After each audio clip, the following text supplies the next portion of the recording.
The path to healing the mind ultimately leads to enlightenment. People often say, "Who am I?" as a topic for enlightenment. The I that we usually know refers to the ego. The ego is created based on the world experienced through the five senses. As we grow up, in other words, it is something that did not exist in the first place, and was created as we grew up. In other words, the ego is the sum of experiences and thoughts, memories and the past. If you lose your memories, you cannot know who you are. You are just alive. You live with habits imprinted in your subconscious. Let's explore this a little deeper. We have life. Without this life energy, we cannot feel the five senses. If this life completely leaves our body, and the lifeline is cut off, that is death.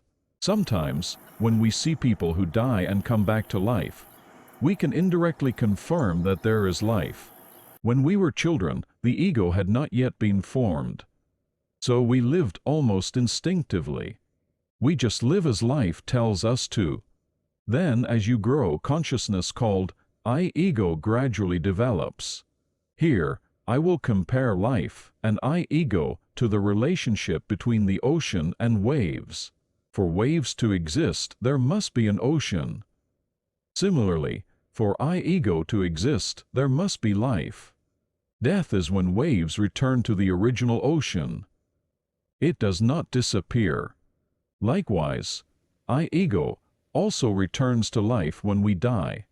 Since it was originally an energy body created from life energy, it returned to the original life energy. If you look at it that way, there is no death. Now, let's explore a little more. Life is made up of the conscious I-ego and the unconscious soul. If you consider the ratio of energy between the conscious I-ego and the unconscious soul, you get the following formula. Life energy 100% equal I-consciousness, ego 30%, soul unconsciousness 70%.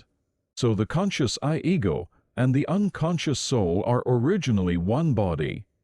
Just like the ocean and the waves are one body. Therefore, exploring the mind means exploring the consciousness and the unconscious together. Exploring who am I can be said to be in the same context. Enlightenment is a phenomenon in which the consciousness and the unconscious become one. Most people live only as I-ego. That is all they are. They live with only 30% of their life energy at best. The remaining 70% of the unconsciousness dies without being used.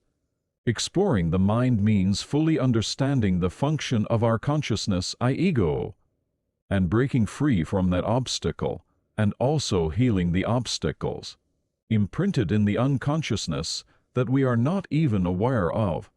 When we completely break free from those obstacles, our consciousness and unconsciousness become one and we live an awakened life. This is when our true individuality blossoms. In English, individuality is a word made into a noun by adding "in" to the adjective divide. It means unable to divide. When the conscious and unconscious are integrated and become one, true individuality blossoms. We live a life of freedom, harmony, and wisdom, which are the functions of life. I-ego is something that originally did not exist.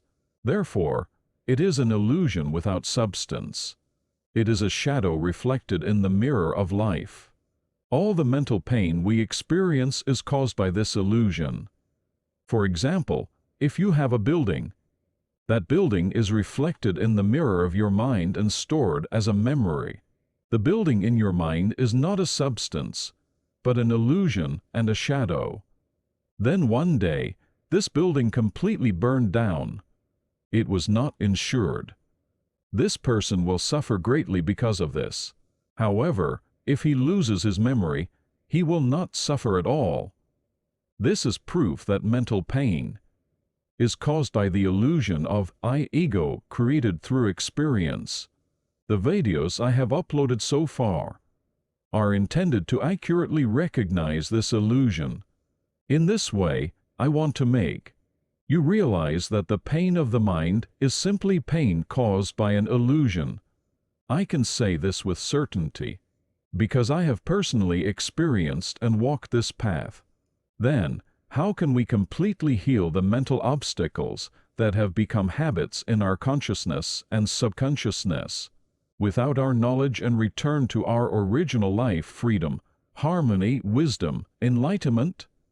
Now, let's embark on a new path of exploration.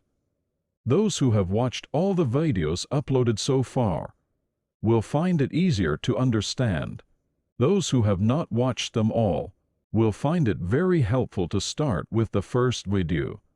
The next video will continue with Escape from the Ego, the Miracle of Contemplation.